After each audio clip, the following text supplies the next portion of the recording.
Hello, my name is Mindahi Bastida from the Otomi Toltec peoples from central Mexico. It's a great honor to be with J.J. Hurtak and Desiree Hurtak this uh, morning, this afternoon, and this night. I have been honored to call to other people to write about their experiences about ancestors. And this is the book that we have come together, Ancestors in the Sentence Common, and JJ and Desiree have been key in this book because they have also been in so many sacred sites around the world. As you know, we have been working with two teams, especially with the Eagle and the Condor Council members, and also with the team of Rico Paganini and Cortado Ngara and Pubin Mudley, among others. And JJ and Desiree have been also in the places that we have visited, especially in Egypt, in other places like in Azores, and recently we were also in Mount Shasta and in Kauai and many other places. So what we have put together is the Divine Remembrance of Lineage, Relations, and Sacred Sites. So this book really is the ancestral wisdom that we are putting together, because ancestors is not just the blood lineage, but it's also the entities, the deities that dwells in the sacred sites, but also the sacred landscape. And beyond that, ancestors are from the stars. You know, remember that our creation stories tells us that we came from the stars, from the Pleiades, and then the leading star, that's what we call now Venus, is always present in our lives. It's the most important star in our lives as a peoples. Then we came to Lemuria, that others call the Mu continent, as we call the Mu continent. And then we know that we have still until today, we have two very important manifestations or celebrations among the Otomi Toltec. And then we are very related to the ancestors through the celebration of the day or the days of the dead around November, beginning of November, ending of October. So today we have the beautiful time to be here with JJ and Desiree. And it's so amazing because they have witnessed directly how ancestors manifest. They manifest in sacred sites and elsewhere, because the connection is so important, and the intention that we put when we travel and we carry out presence and ceremony, and we put the offerings and the payments, the intention, then other possibilities open. So welcome, brothers, sisters, JJ and Desiree. It's a pleasure to have you here today. Thank you, Mindahi. We are honored to be with you. We have, as you know, worked extensively around the world. We are honorary members and chiefs of the Xavante Nation in Brazil. I'm showing one picture of our work. In eras of Western civilization have overlooked the importance of the indigenous sacred areas. And many years ago, when I was doing my work in Mexico at Tulum and using sacred language, I'm speaking now of the historic language of the Hebrew, Aramaic, and the Egyptian, as well as the indigenous languages. A light event took place, as you can see here briefly, in the sacred area of Tulum, Mexico, which is noted for its ancient pyramids.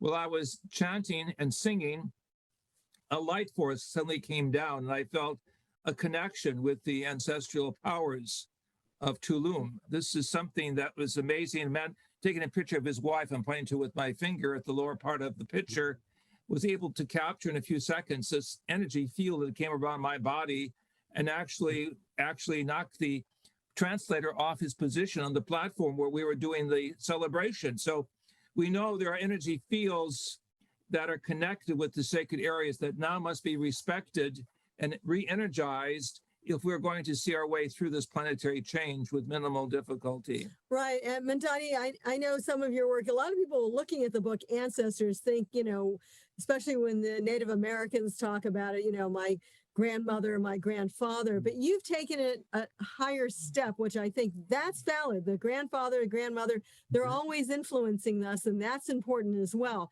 But in the sacred areas, it's also the planetary grandmothers and grandfathers, those that have been with us for, we'll say 6,000, we'll even say 12,000, 36,000 years watching this planet. And so that's really, really important to realize that this planet has been watched and cared for many, many generations. And that's one of the reasons that in 2012, while we did the day after 2012, we were down at the Cancun Convention Center with 1,500 people, because we knew there was too many ancestors really watching this planet to have it here today, gone tomorrow, and we needed a lot more. But we're in a time of change right now, and that's why this information is so important to come out. And we've worked together with you in many places like Sedona, Arizona, as well as South Africa, where we worked with Credo Mutwa and produced a film back in the 80s called Voice of Africa, the unseen aspect of spiritual music and spiritual teaching that brings people together.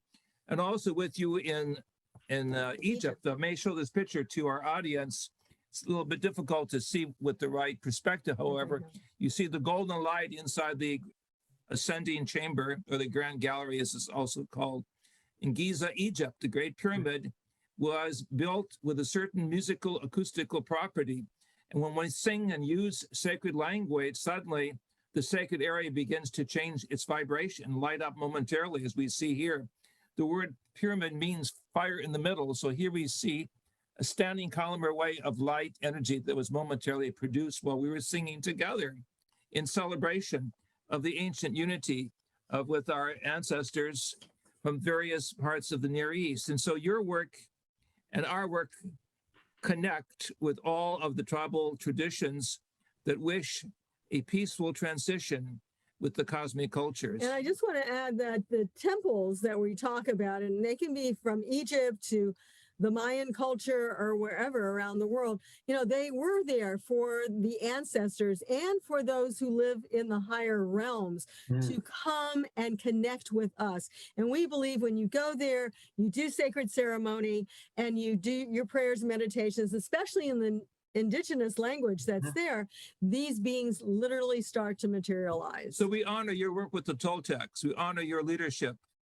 We honor very much the work that we're doing in all of the sacred areas around the world, including the Azores in the north, because these areas are part of what we believe to be an ancient grid or a sacred geometry of brotherhood and sisterhood that is now being energized. Yes, so amazing what you are sharing with us. Those are, sometimes people they just hear, but these pictures show exactly how energy works.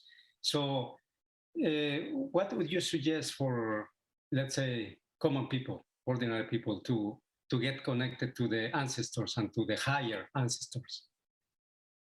I will begin by saying people need to visualize their spiritual family as something that is present in a higher vibration, like a musical keyboard. As we go higher and higher into the musical notes, our ears, our eyes, our heart begins to open with a higher sense of vibratory attunement. And I feel that music and sacred language work together to open our body as a musical instrument in harmony to be with our spiritual family, regardless if we think it's in the Pleiades, in Orion. These are areas that we have had contact with, like you, whether someplace else. The point is that we are a family of music and devotion, and we must fuel this by being more positive with the vibrations, what scientists call acoustical physics of consciousness. We must raise our consciousness in daily celebration. Right. And so just know that we're not alone. And no one is alone, actually, even if you live by yourself. That's what I was saying, even during the COVID times. Basically, there's so much, people say, well, that was, I felt my mother telling me something. And that can be your ancestor. But you can also go a little higher than that and say, well, I felt, the presence of the divine instructing me or helping me along the way or guiding me. And that's what's so important. And even also maybe those who had been part of your spiritual tradition, if you're Catholic, for example, you feel the presence of the angels who are watching over you. Or if you're Mescalero Apache, you feel the vibrations. These are all valid. And, we cut ourselves off to say, oh, those things don't exist. They don't happen. That's just, old mythology. But it's not. And I think more and more the curtain between our reality and the next realms are starting to get thinner and thinner. I think people are starting to tune in to understanding and to feeling. And Dr. Hurtak also mentioned, the sacred areas, because that's part of our function here tonight, to talk about these sacred areas that we wrote about in a small section of your book there. But, there is this grid structure around the planet. We believe the Great Pyramid is part of that, but we also believe many of the pyramids in Mexico are part of that, but also in Hawaii. There's also the heiaus, that's part of that, and all the way into the Far East, and India, the stupas. So this is all part of a larger network, and those networks literally align us to the stars. And that was part of the purpose of any of the temples, was to connect us back to the higher regions of that we forgot that existed, and we can invite them now into our lives and listen to them, because I believe that's the way of the future. We have to know and have to listen. I'm showing a picture of the cosmograms or cosmic pictures we teach with all people that elevates the mind to see the coming of the La Paloma, the dove, the symbol of peace throughout the world cultures. Yes. And we are at a time we recognize as the gathering of the tribes, where people can come together if they take the higher path of compassion and unconditional love. And so that's part two. Besides the vibration, there must be a living and a loving connection that overcomes the negative separations that unfortunately the media likes to play upon. And we have to be wise students in recognizing we are part of a much greater family, a greater civilization of the cosmic cultures, or what your traditions and the indigenous of North and South America called the Star Nations. The Star Nations are coming back, and this is why we're having these amazing signs. Again, another picture of a dove that manifested over one of the pyramids in Mexico while we were praying. So we have authentic scientific documentation, musical documentation, photographic documentation that a big change is coming that we must now prepare for, not in fear, but in celebration. And we went into the pyramids. We did actually research that's been published. We went into the pyramids of Palenque underneath the ground. We went into the pyramids of Chichen Itza, the main one, and underneath the ground, and we did sound testing to get the resonant frequencies, and we believe some of those frequencies help us. So sound, chanting, and even just praying verbally and connecting yourself. Intention, many people are talking about now, that intention really transforms the ability to reach out. You have to say you want to help humanity. You also have, and with your heart, don't just say it logically. And then you also have to realize that you can be a higher divine vessel for helping humanity. And that's what the ancestors, whether you look at your own in-laws, so to speak, on the other side, or the divine guidance that this planet's always had. That is what they want us to do. They want us to help humanity. And Mindahi, you speak of the 13 areas. This is so important. And help the animals and the plants. I want to say that too. We were given even in the Bible, given the right to name the given the right to name the animals. And that's because that is part of our work, to help animals, to help plants, to help all of this. And, we've neglected it, as you well know. Yes, I want to ask you about some guidance for us and for people in general, for the world. How can we honor ancestors? How can we really direct that intention, that love that we have for life and for transcendence? Well, first of all, we must show the big picture that there are these sacred areas that must be connected together. These are the 13 areas I just talked about And that you've traveled around the last few that years. we're not we know. visiting and activating. Yes. Secondly, we must show devotion and possibly get local authorities to set these areas aside for continuous use in the celebration of respect for the past, but also preparation for the future. In this way, we become the temple of understanding. We bring all temples together because we are the capstone. We are the missing part of the greater temple that unites all of these others. The 13 areas you speak of is also part of the Coptic teaching of mystical Christianity in Egypt, that there are 13 levels of the heavens, and the 13th requires the synthesis of all of them together. So it's teaching universality, it's teaching pluralism, it's teaching sacred respect for everyone who takes the higher path and avoids violence and separation. I'll leave it at that, but also just they want us to make this a better world, give us a space for soul advancement. I believe that's part of why we're here. So sometimes challenges come to people, and we really need to recognize that as a challenge and to make the decision to go with helping humanity and not helping ourselves. So going into these temples, these sacred areas, really helps to align us. And I have to say, for some people who maybe can't travel anymore or don't feel like traveling, we can still do that through the power of the mind. It's always better to be there, to feel that energy, but, you know, put yourself there, see yourself sitting within the pyramid, the Great Pyramid of Egypt, or sitting within a temple somewhere in the world that you admire, and you can be there. You can receive some of that energy. Excellent. So anything else you want to add?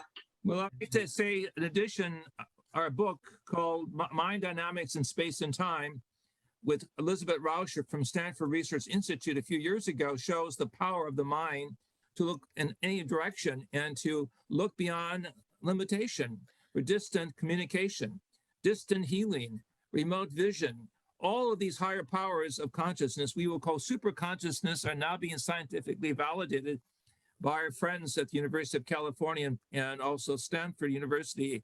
And we feel honored to work with you and to work with so many groups throughout the world who know that the new science of consciousness is on our side. The new vibrations of spirituality is uniting the hearts of people throughout the world. And we must be very positive and not give in to negativity, or should we say, the separation of East, West, North, and South. This is so important, as you well know, from your traditions. The Toltec play a very amazing role in bringing together the appreciation of the ancestral spirit in a very important way. And so we will work with you side by side in any circumstance. And I just want to say, you know, we talk about the sacred areas in our chapter as well as tonight, but it's important to realize as well that it's not just the physical temple itself. They're in energy parts or grid points of the planet. And that creates a type of vortex energy that's not just on the planet. And people, you know, I know I grew up near the Bermuda Triangle, and there's many places like that are these energy points. But Dr. Hurtak, in his original book, The Keys of Enoch, talks about how they're aligned. And Orion, the Pleiades, and you were mentioning earlier, even Venus, a place of love and energy, positive energy. These are all part of the alignments that these temples are positioned. They're not random positions. In fact, just to say one thing, there was a young Canadian boy, about 15 years old. He copied very similar to something that Dr. Jack published in 73, that there's a grid point in the Yucatan of all the pyramids. And there's a lot of pyramids in the Yucatan. Wow. There's actually 100 pyramids or so, even in Egypt, people don't realize. And he aligned them, the pyramids in the Yucatan, to the pyramids, or to the positions of the star points in the heavens. That's and he right. did this with, are you familiar with this? Yes, I'm familiar with that. Yes. And he even found one place that was missing. And when they looked at it through their, we'll say Earth observation satellites, they found that it was a type of ruin. So yeah, this is our thing. He changed it a little bit. We put Chichen Itza, he put Koba, but he was 15 years old and proved this right, that these pyramids of the Yucatan are all aligned to the stars. That's why they were there. And that's why we've had these experiences. Wow. The La Paloma, because we've been praying for unity. We've been praying that the people of Mother Earth become more futuristic and understand we're all connected with our brothers and sisters, our ancestors in the higher worlds. And the illusion of death and separation, of course, is part of the misuse of scientific measurement. Consciousness goes on. The vibrations of the great masters go on. We feel it in the pyramids when they're energized in the ancient temples of Yucatan and Egypt and Africa. We are so fortunate to work together at this time as the avant-garde for a whole new anthropology, a whole new book of evolutionary perspectives. And your book on the ancestors is so important. It is the lifeblood of who we are, who we have come from, and who we will mature to be if we take the path of divine love and service for all humanity. Well, thank you. Thank you so much. We are becoming ancestors, and we will be ancestors in the future. So thank you so much for this wonderful opportunity to talk and share and interchange these beautiful moments. And please, yes, we will announce this wonderful book wherever we go. Thank you so much. We thank Ariel. We thank all of those who have brought us together for this amazing conversation. Thank you, and be blessed.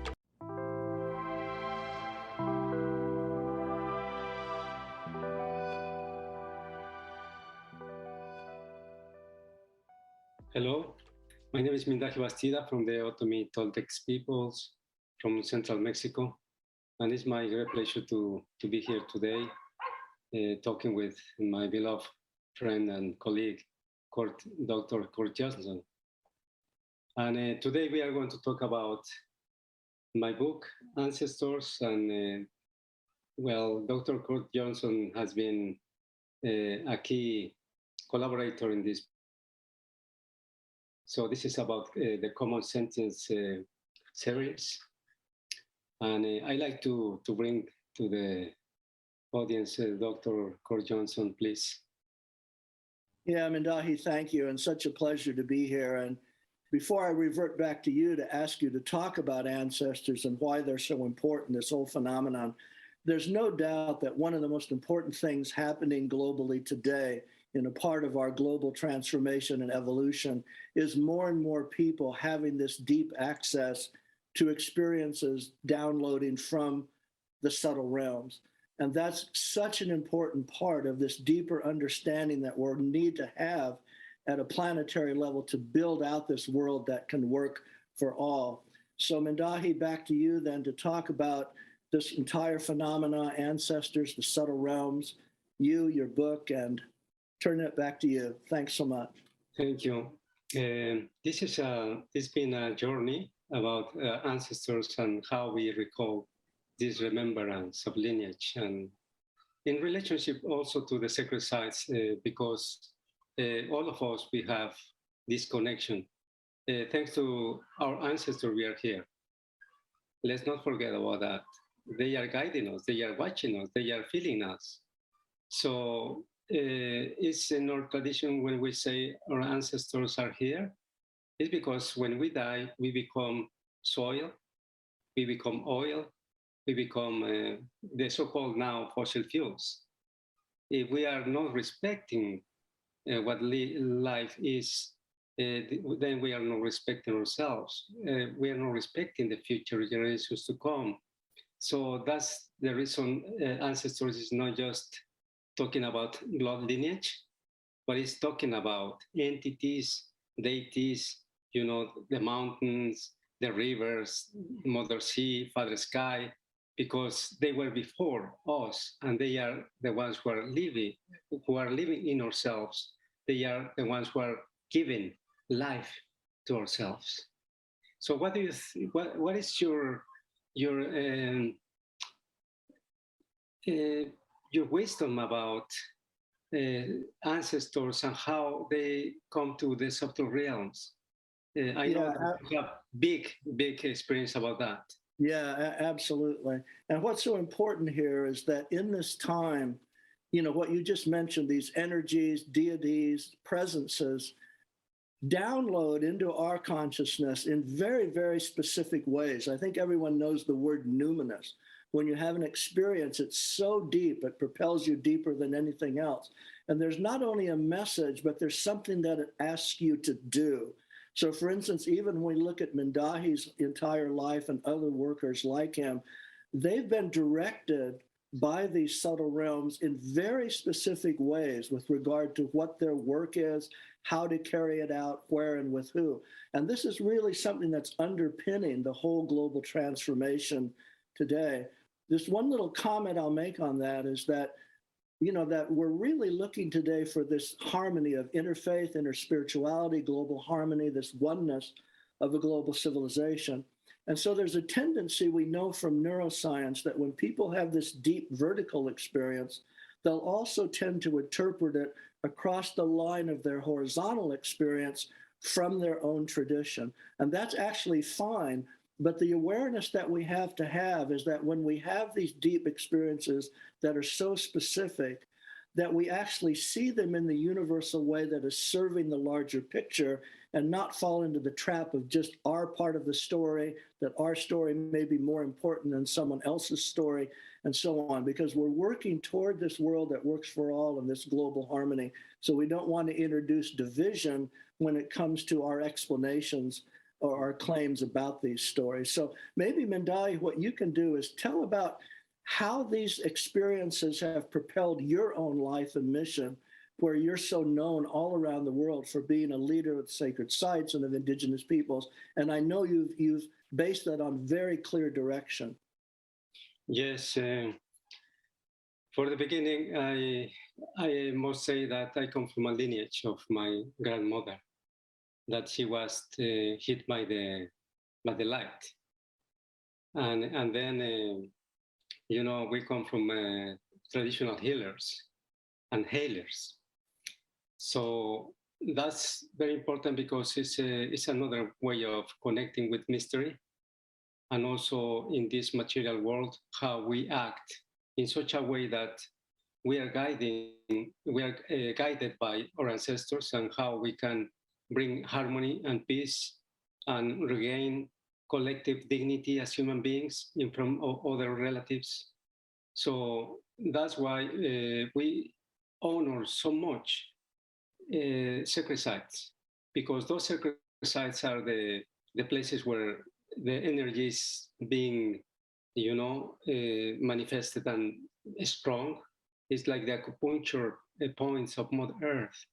So it's where, you know, the entities and deities dwells, and they are the ones who are bringing this energy that we need for this life. So in my personal experience, I can say that I have experienced this touch with our ancestors. Whenever I have a big problem, I call and I pray to them, because they are the ones who can guide me, and they can also manifest during their lifetime. So that's why we honor so much the ancestors. Even in general, I come from Mesoamerica, from Mexico, and we have a special fiesta, special ritual for the Day of the Dead, you know? And we put together offerings, we put together, you know, fruits, food, beverages that our ancestors used to like. But it's not just to the human ancestors, it's also to the ones who were before. So that's very meaningful, because in that case, some animals like the butterflies, they are manifested through the souls of our ancestors. So that's the reason we have that deep connection in another level, in another way of dealing with, living with these entities. So yeah, absolutely. And one of the ways that people can think about this who are watching is think of the entire Earth and the entire cosmos really as a super organism, interconnected and all involved, each part with each other, from the highest to the lowest. And so when Mindahi talks about, just like our body is made up of acupuncture points and energy meridians and everything has to work together. Actually, the entire realm of consciousness, the subtle realms, the Akashic field, the planet itself as Gaia, the entire cosmos is really in that sense a superorganism. And a part of what we're starting to understand today as a species is this inherent deep connection with the entire cosmos at that level. That's how we were created. That's how all of this information was enfolded. And so people who are doing the kind of work that Mindahi is doing and have these abilities to hear into those realms and sense into those realms, they can really be deeply and specifically directed toward the work that's needed right now at this time. So Mindahi, tell us a bit about the work you're doing with sacred sites and why that healing and that re-energizing is so important. Yes, we have been going to the most affected sacred sites, but also the most important sacred sites around the world. We have been in Mount Fuji, Mount Etna, Mount Blanca in the Four Corners. You know, Mount Fuji is in Japan, Mount Etna is in Italy. And we can see how they are connected in the spiritual, not just in the material world, but in the spiritual world. Because the entities who dwell there and people have forgotten how to reciprocate. They have forgotten the rituals and the ceremonies. So that's the reason our presence is very important. And we need to ask the locals to remember that connection. Because sometimes we move from one place to another place and we don't even ask permission. We have to ask permission to enter this other space, because around the sacred landscape, there are specific sacred sites. And we know that Mother Earth is suffering now because of climate crisis, climate change, whatever it's called. It's because of the misbehavior, because we have forgotten how to live with Mother Earth, not from. So that's different. And the work we are doing around sacred sites is to for the healing and balancing on Mother Earth. The healing is so important because we are going there to put some prayers, offerings, and to the deities and to the entities that are there and have been forgotten. So that's the work we are doing, reconnection. Remember. Yeah, absolutely. And so again, what people need to remember to understand this is that this is an experience in consciousness, an experience of individual humans in consciousness. And think of like when you decide that it really heals you and makes you feel connected when you visit the grave of a beloved. Why would you do that? Well, you go there because you're in that proximity in your consciousness with the entire realm of what your connection and experience has been with that person. So that becomes real. And the message that you go away with, that you feel comforted, that you feel healed, is real to you.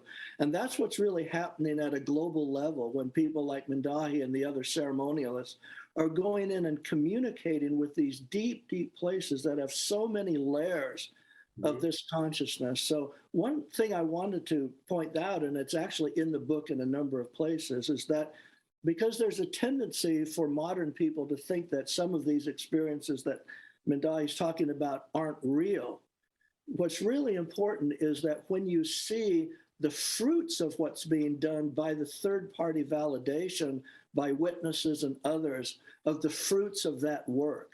It's one thing to make a statement and to say, we need to do this, we need to do this, and this is going to happen.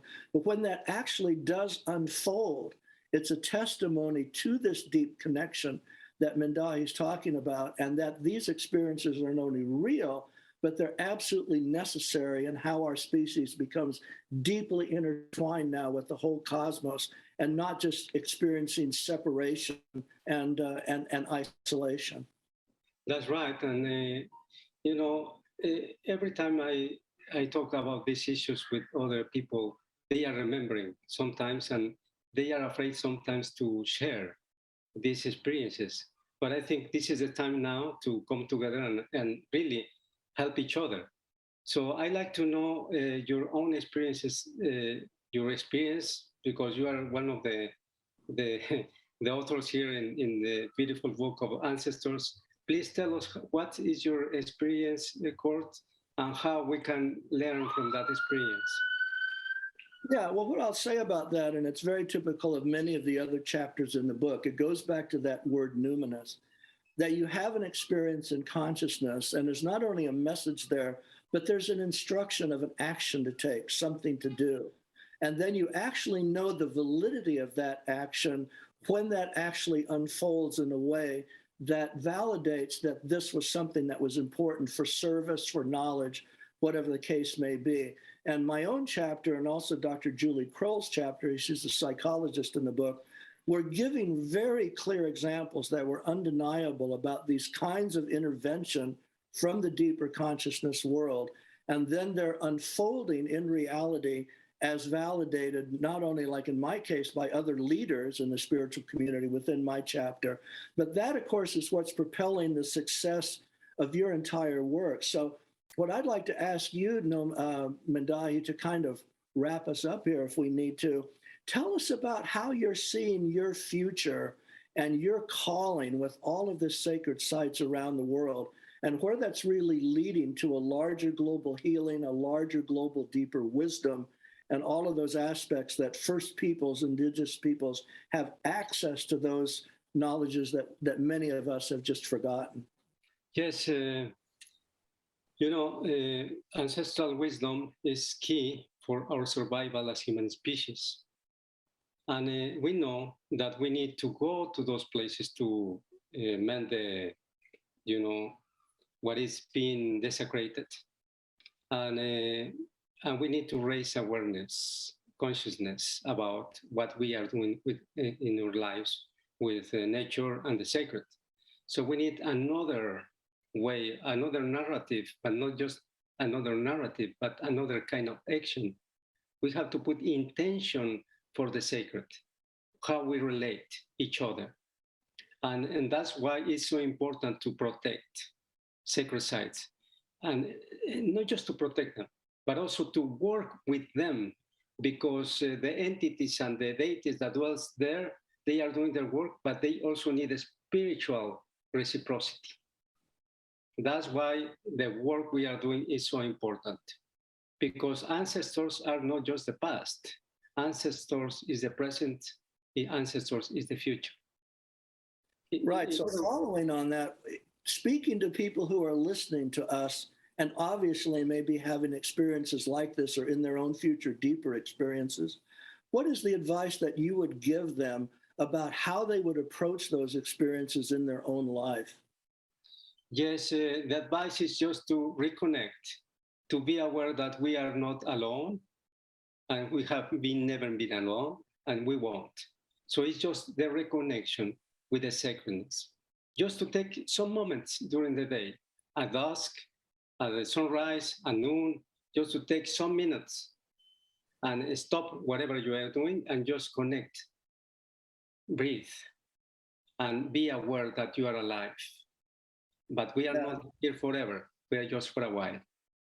Yeah, absolutely. To deeply listen. And as you give yourself permission for that deep listening, to see really how that unfolds in super positive ways in your own life, because then you're going to understand and feel this direction from those subtle realms. And that's an absolute gift to anybody's life. So, Mindahi, I just wanted to mention there's an entire issue of our free magazine, which people can find at issuu.com/lightonlight, and simply look at the cover. There's a picture of Mindahi on the cover, and the title is Sacred Sites and Spirituality in Nature. The reason I mention it, there's an entire section on how Mindahi visions this work at a global level and the various sacred sites they've visited and what they've done there. So Mindahi, tell us again, just to send people on their way with a new experience and a deep looking forward to how this can manifest for them. Yes. How you see this whole future.